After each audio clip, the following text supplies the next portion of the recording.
Welcome to Hall Prezi Universe. I will be your host, King HP, otherwise known as Father. And today we want to have a conversation about WandaVision. I say a conversation because it's not a real breakdown. We'll just be kind of overlooking the episode. And at the same time, we will be dissecting it a little bit, looking at some keynotes, highlights, things that may not have stood out to you, and what this may do for the future of WandaVision and the MCU. So let's jump right into it. WandaVision starts off, her and Vision, they're coming back.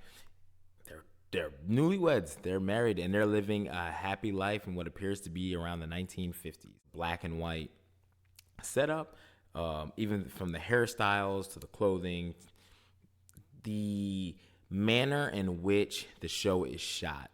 Now, some people did say they did not like it. Some people loved it.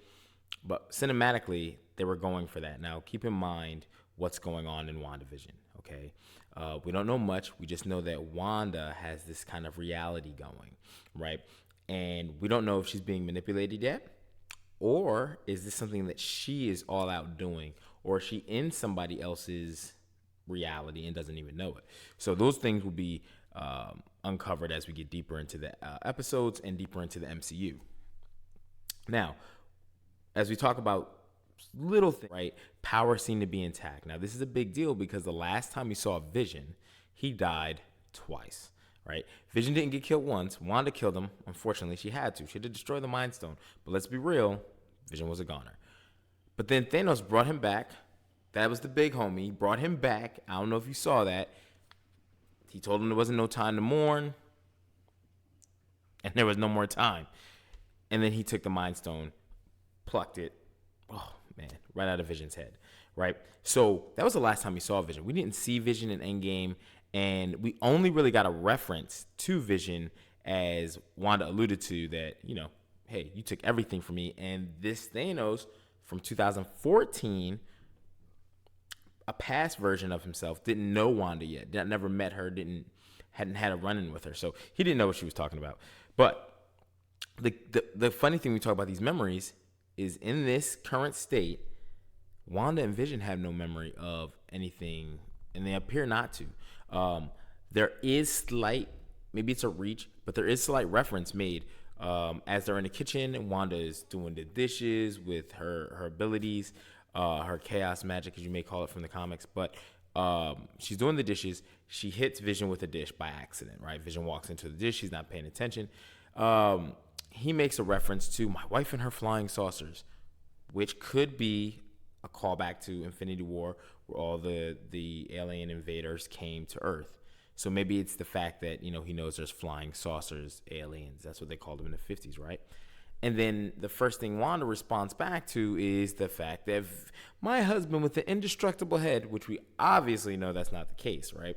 So it's ironic that they say that. And one thing we've learned about Marvel, there's no accidental writing. There's nothing in there that's like, oh, we just want to say that. It has no. If it was said, it was meant. How that plays out in the long run, maybe that is to let you know that there's some sort of memory, maybe on Wanda's part, because Vision died. So he never saw Endgame. He doesn't know if they ever came back. We don't know. Anyway, let's keep moving forward. So with that moving forward, we get to meet Agnes, right? And Agnes is she's the neighbor. But she's been in the town. We don't know for how long, but we know enough that she knows a lot. She knows Dottie later on. She's telling that Dottie is the person in town who you need to get in with. We know we know Agnes is married, which is another thing we need to talk about. To whom? Who is Agnes married to? She keeps referring to him as Ralph, right? Now, this is important. Her anniversary is June 2nd. That's information that got put out in the episode.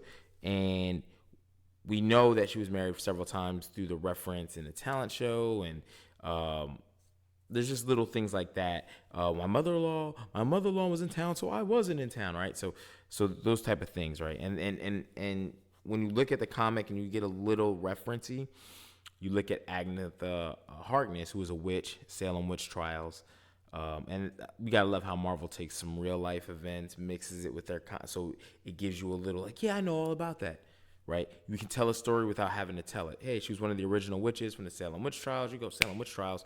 You jump back to 5th grade. I know about that. Cool. It just filled in the blanks for you, right? So that's what she is, right? We get some Sokovian references, which is good. That lets us know Age of Ultron is not forgotten about. That lets us know, even though Wanda lost her accent as she was more Americanized through the MCU, assuming, right? They never forget that she is Sokovian. We see this when the hearts come over, right? And when the hearts come over, Wanda, she's playing peekaboo. She thought it was Vision, even though there's a bald spot. She really couldn't see. It was dim light. It's a black and white screen, so But Vision quickly throws that off to the side. He's like, what is everyone doing, Mr. Hart? What are you doing? It's a Sokovian gesture of... So keep those things in mind. Why the Sokovian reference could be important is only to play down the road. Sokovia is where Wanda's from. Sokovia is where her parents were killed. We know this from Age of Ultron, Quicksilver and her. But Quicksilver was the one who said it to Ultron, explaining the backstory a little bit to get you to understand why they don't like Tony Stark. Keep that in mind. Why they don't like, well, because she's the only one living now. So we keep moving forward. We get these weird commercials, one in episode 1, one in episode 2. But we're going to speak on episode 1. It's the toaster. It's a toaster. It's made by Stark. It has some weird... It's like the toaster is like a time bomb. It's about to blow up. Now, rewind this. Take your ticker. Go back. Or just rewatch it. Add an extra view. But we just spoke about Quicksilver explaining to Ultron what happened to his parents. They were trapped by a bomb for days. Right? The parents had died. And they said on that missile that hit on that bomb, it had one word, and that's when Wanda was like, Stark. So if this is Wanda's reality, a lot of what we're seeing is things prominent to Wanda, right? So little subtle things that's like, well, why would they have a toaster from Tony Stark? Like, well, I don't know.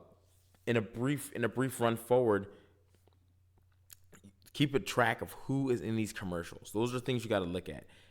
As you get to episode 2, you'll see some similarities, even though it's a different commercial. But we'll get into that a little bit later. So we had the hearts come over, right? And that was a weird scenario because they didn't know in the house that they were living in, even though they were brand new, there was a calendar that was already pre-marked. Vision even asked Wanda, well, that's weird because he basically alludes to neither one of them did it, but it's an important day for them. So that was another thing that led me to understand that they don't really have a memory of what's going on. They couldn't remember why this heart was on the calendar and who had done it. They knew neither one of them done it. So whoever has created this reality has already put them in these certain scenarios that they're going to have to figure out, right? And the Mr. Hart scene is important. I'm not sure if Mr. Hart represents anyone specific, but which is probing and probing and probing, and he was talking while chewing, and you know it's a violation. Anyway, what ended up happening was he chokes, right? So, we get from Mrs. Hart, like, stop it, stop it. But it turns the whole, I mean, if you can rewatch the episode, please do. We get a change of music. We get a change of camera angles. We get a change of tone. This is Marvel telling you something. Obviously, yes, we know something's happening. It's a dramatic scene within the first episode, but it's also key to keep in mind Wanda has to tell Vision to interfere. Now, remember, they were just the Avengers. That should have popped off. Man, she's choking. That's the easiest. That's a quick save. Didn't know whether to use their powers. Didn't know. So Vision phases in, takes out the food that he was choking on. Mr. Hart gets up. And all of a sudden, Vision's getting a promotion. Vision, yeah, thanks. Oh, man, this is swell. You were a swell guy. I mean, there was no reference to the fact this man was just almost died. Literally fell out of his chair and everything. So I want you to look at those things that happened in episode 1 and also understand why it's so slow paced. Marvel is telling a story. Let Marvel walk us down this path. If you're expecting to see Infinity War from the opening bell, bam, we have a Hulk, and bam, it's this guy over here wrestling with this guy over here, and let him have his fun. This is not that, right? There's a lot of unanswered questions. What happened to Wanda at the end of Endgame? The end of Phase 3 was the Spider-Man movie, but we didn't see the Avengers or anything that could really key us in. So this is the first look we really have into what happened after the defeat of Thanos and the stones being returned. How did they return back to normalcy? What is normalcy? Because they have been time jumping. Remember, they told you the rules. An alternate timeline will be created if you change anything. And Cap was the first one who violated. I don't know if he was the first one, but he violated. No, he was not the first one. They violated with a Loki and a Tesseract, and then they violated.